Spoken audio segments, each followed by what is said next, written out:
Hi friends, welcome back to our channel Leela's kitchen. ఇవాళ మనం చేయబోయే రెసిపీ ఏంటంటే కాకరకాయ పులుసు. ఎలా చేయాలో చూసేద్దాం రండి ఫ్రెండ్స్. ఇక్కడ నేను 1/2 kg దాకా కాకరకాయలు తీసుకొని ఇలా రౌండ్గా చిన్న పీసెస్ కింద కట్ చేసుకున్నాను.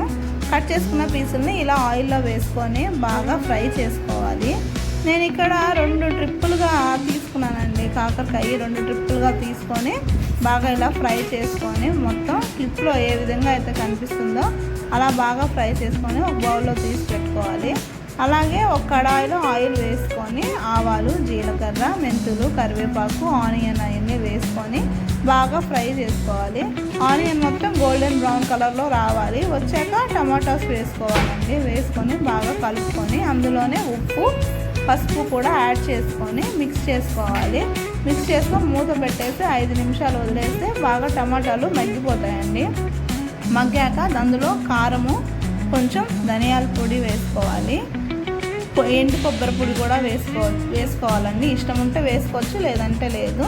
వేసుకున్న తర్వాత అందులోనే చింతపండు గుజ్జు వేసుకొని మనకి ఎంత వాటర్ కావాలో అంత వాటర్ యాడ్ చేసుకోవాలండి. అదంతా కొంచెం ఉడికిన తర్వాత కాకరకాయలు కూడా అందులో వేసేసి బాగా ఉడకబెట్టుకోవాలి.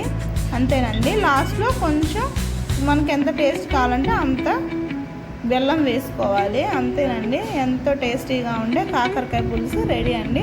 Please subscribe.